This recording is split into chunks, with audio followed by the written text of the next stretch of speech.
সম্মানিত উপস্থিতি, এই পর্যায়ে আমাদের নাগরিক মঞ্চের অন্যতম সদস্য গ্রিন পার্টির সম্মানিত চেয়ারম্যান জনাব রাজু আহমেদ খান সংক্ষিপ্ত অনুভূতি ব্যক্ত করবেন।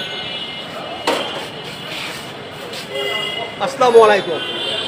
প্রথম কথা হচ্ছে, এই মার্কেটে যেন পরিবেশ বান্ধব পরিস্থিতি বজায় থাকে। অতীতে কি হয়েছিল তা সবাই জানেন।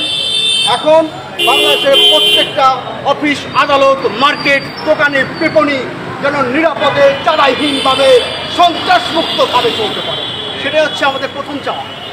একটা রাত পোহানোর পর আরেকটা দিন আসে, আরেকটা দিনের পরে আরেকটা রাত আসে, কিন্তু আমাদের বুকে চেপে থাকা যে জগদ্দল পাথর ছিল, সেই পাথর যে নিষ্ক্রান্ত করেছি, তা যেন পুনরায় আমাদের বুকে চেপে না বসে।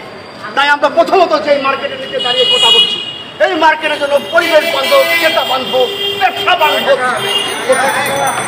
বাংলাদেশে স্বাধীনতার 53 বছর পর বহুজনে ক্ষমতা এসেছে, ক্ষমতার অপব্যবহার করেছে এবং বাংলাদেশের ভোট ভাতের অধিকার নিশ্চিত করতে পারেনি, বাংলাদেশের মানুষের স্বাধীনতা নিশ্চিত করতে পারেনি, বাক স্বাধীনতা নিশ্চিত হয়নি। গ্রিন পার্টির পক্ষ থেকে এবং এই নাগরিক মঞ্চের পক্ষ থেকে একটা কথাই বলতে চাই, আমাদের কোনো দল নাই, আমাদের দল একটাই, সেটা হচ্ছে আমরা মানুষ।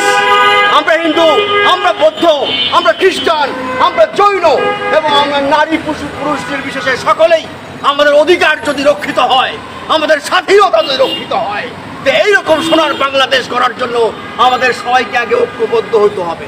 আমরা শুধু নানান রকমের বিভক্তি অর্জন করে, নানান দলে, নানান ধর্মের, নানান বর্ণে বিভক্তি অর্জন করে মানুষের ক্ষতি সাধন করেছি। আজকে আমাদের আদর্শ বুকে ধারণ করতে হবে। আজকে আমাদের মহানবীর জন্মদিন, মৃত্যুদিন আমরা পালন করছি।